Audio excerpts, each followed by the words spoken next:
Shrimati BK Nagaratna ಅವರನ್ನು ನಮ್ಮ ಕಾಲೇಜಿನ ಪರವಾಗಿ ಹಾಗೂ ಎಲ್ಲ ವಿದ್ಯಾರ್ಥಿಗಳ ಪರವಾಗಿ ತುಂಬ ಹೃದಯದಿಂದ ಸ್ವಾಗತಿಸುತ್ತೇನೆ. ಸಮಯದಲ್ಲಿ ವೇದಿಕೆ ಮೇಲೆ ಆಸೀನರಾಗಿರುವಂತಹ ಸರ್ವ ಗಣ್ಯರಿಗೂ ಹಾಗೂ ಈ ಶಾಲೆಯ ವಿದ್ಯಾರ್ಥಿನಿಯರಿಗೂ ವಂದನೆಗಳು.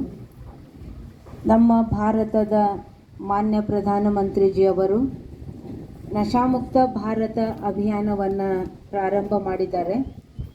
ಆ ಅಡಿಯಲ್ಲಿ ಪ್ರಜಾಪಿತ ಬ್ರಹ್ಮಕುಮಾರಿ ಈಶ್ವರೀಯ ವಿಶ್ವವಿದ್ಯಾಲಯದಿಂದ 10 ಲಕ್ಷ ಜನರಿಂದ ನಶಾಮುಕ್ತ ಪ್ರತಿಜ್ಞೆಯನ್ನು ಮಾಡಿಸಬೇಕು ಅನ್ನುವಂತಹ ಅಭಿಯಾನವನ್ನು ಹಮ್ಮಿಕೊಂಡಿದ್ದೇವೆ. ಬ್ರಹ್ಮಕುಮಾರಿ ಈಶ್ವರೀಯ ವಿಶ್ವವಿದ್ಯಾಲಯದ ಪೂರ್ವ ಮುಖ್ಯಸ್ಥೆ ಆಗಿರುವಂತಹ ದಾದಿ ಪ್ರಕಾಶ್ ಮಣಿಜಿಯವರ ಸ್ಮೃತಿ ನಿಮಿತ್ತ ಅವರಿಗೆ ಈ ಒಂದು ಸಮಾಜವನ್ನು ನಶಾಮುಕ್ತ ಮಾಡಬೇಕು ಅನ್ನುವಂತಹ ಕಳಕಳಿ ಬಹಳಷ್ಟಿತ್ತು. 2 ಲಕ್ಷ ಜನ ಯುವಕರು ಬ್ರಹ್ಮಕುಮಾರಿ ಈಶ್ವರೀಯ ವಿಶ್ವವಿದ್ಯಾಲಯದಲ್ಲಿ ನಶಾಮುಕ್ತರಾಗಿದ್ದಾರೆ ಅಂತ ಹೇಳೋದಕ್ಕೆ ನನಗೆ ಸಂತೋಷ ಅನ್ನಿಸ್ತದೆ. ಅದೇ ರೀತಿ ಎಲ್ಲ ಯುವಕರು ನಶಾಮುಕ್ತರಾಗಿರಬೇಕು, ಸಮಾಜ ನಶಾಮುಕ್ತ ಆಗಬೇಕು, ಭಾರತ ದೇಶ ನಶಾಮುಕ್ತ ಆಗಬೇಕು ಅನ್ನುವಂಥ ಲಕ್ಷ್ಯವನ್ನಿಟ್ಟುಕೊಂಡು ಈ ಪ್ರತಿಜ್ಞೆ ಅಭಿಯಾನವನ್ನು ಹಮ್ಮಿಕೊಂಡಿದ್ದೇವೆ. ಈ ಪ್ರತಿಜ್ಞೆ ನಾವು ಮಾಡಬೇಕಾಗಿರೋದು ಯಾಕೆ ಅಂತಂದರೆ, ಯಾರಿಗಾಗಿ ಅಂತಂದರೆ ನಮಗಾಗಿ, ಆರೋಗ್ಯಕರ ಜೀವನಕ್ಕಾಗಿ, ಸಬಲ ಕುಟುಂಬಕ್ಕಾಗಿ, ಉಜ್ವಲ ಭವಿಷ್ಯಕ್ಕಾಗಿ, ಅಭಿವೃದ್ಧಿ ಹೊಂದಿದ ಭಾರತಕ್ಕಾಗಿ ನಾವು ಇವತ್ತು ಪ್ರತಿಜ್ಞೆಯನ್ನು ಕೈಗೊಳ್ಳಬೇಕಾಗಿದೆ. ಇವತ್ತು ನಾವು ನೋಡ್ತಾ ಇದ್ದೇವೆ, ನಶೆಯಿಂದ ಭಾರತ ಬಡವ ಆಗೋದಕ್ಕೆ ಕಾರಣ ಆಗ್ತದೆ. ನಶಾ ಮುಕ್ತರಾದಾಗ ಭಾರತ ಸಮೃದ್ಧಿ ಆಗೋದಕ್ಕೆ ಕಾರಣ ಆಗ್ತದೆ. ಹೆಚ್ಚು ನಶೆಗೆ ಬಲಿಯಾಗುವಂಥವ್ರು ಯಾರು ಅಂತಂದರೆ ಯುವಕರು. ಆದ್ದರಿಂದ ಇವತ್ತು ನೀವೆಲ್ಲ ಸೇರಿ ನಶಾಮುಕ್ತ ಆಗುವಂತಹ ಅಭಿಯಾನದಲ್ಲಿ ಕೈ ಜೋಡಿಸೋಣ, ನಾವು ಮುಕ್ತರಾಗೋಣ, ನಶೆಗೆ ವಶ ಆಗಿರುವಂಥವರನ್ನು ಮುಕ್ತರನ್ನಾಗಿ ಮಾಡೋದಕ್ಕಾಗಿ ಸಹಯೋಗವನ್ನು ಕೊಡೋಣ. ಈಗ ನಾವೆಲ್ಲರೂ ಸೇರಿ ಪ್ರತಿಜ್ಞೆ ಮಾಡೋಣ. ಎಲ್ಲರೂ ಬಲಗೈ ಮುಂದೆ ಮಾಡಿ ಪ್ರತಿಜ್ಞೆ ಬೋಧಿಸ್ತೇನೆ, ತಾವೆಲ್ಲರೂ ಹೇಳಬೇಕು ಅಂತ ಕೇಳ್ಕೊಳ್ತೇನೆ.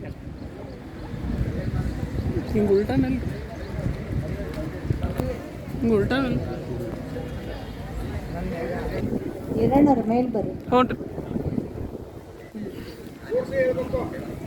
ನಾನು ಶ್ರದ್ಧಾಪೂರ್ವಕವಾಗಿ ಪ್ರತಿಜ್ಞೆ ಮಾಡುತ್ತೇನೆ, ನಾನು ಎಲ್ಲ ರೀತಿಯ ಮಾದಕ ದ್ರವ್ಯಗಳ ದುರುಪಯೋಗ ಮತ್ತು ವ್ಯಸನದಿಂದ ದೂರ ಇರುತ್ತೇನೆ. ಆರೋಗ್ಯಕರ, ಮೌಲ್ಯಾಧಾರಿತ ಮತ್ತು ಸಕಾರಾತ್ಮಕ ಜೀವನ ಶೈಲಿಯನ್ನು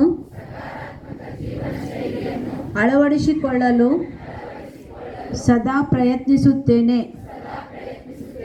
ನನ್ನ ಕುಟುಂಬ, ಸ್ನೇಹಿತರು ಮತ್ತು ಸಮಾಜವು ಮಾದಕ ದ್ರವ್ಯ ಮುಕ್ತ ಜೀವನ ಶೈಲಿಯನ್ನು ಅಳವಡಿಸಿಕೊಳ್ಳಲು ಸದಾ ಪ್ರಯತ್ನಿಸುತ್ತೇನೆ. ನನ್ನ ಕುಟುಂಬ, ಸ್ನೇಹಿತರು ಮತ್ತು ಸಮಾಜವು ಮಾದಕ ದ್ರವ್ಯ ಮುಕ್ತ ಜೀವನ ಶೈಲಿಯನ್ನು ಅಳವಡಿಸಿಕೊಳ್ಳಲು ಪ್ರೇರೇಪಿಸುತ್ತೇನೆ. ನನ್ನ ಸಮಯ, ಶಕ್ತಿ, ಸಾಮರ್ಥ್ಯಗಳು ಮತ್ತು ಸಂಪನ್ಮೂಲಗಳನ್ನು ಉತ್ತಮ ರೀತಿಯಲ್ಲಿ ಬಳಸಿಕೊಳ್ಳುತ್ತೇನೆ. ಮಾದಕ ದ್ರವ್ಯ ಮುಕ್ತ, ಆರೋಗ್ಯಕರ ಮತ್ತು ಅಭಿವೃದ್ಧಿ ಹೊಂದಿದ ಭಾರತ ನಿರ್ಮಾಣಕ್ಕೆ ಸಕಾರಾತ್ಮಕವಾಗಿ ಕೊಡುಗೆ ನೀಡುತ್ತೇನೆ. ಜೈ ಹಿಂದ್, ಜೈ ಕರ್ನಾಟಕ ಮಾತೆ.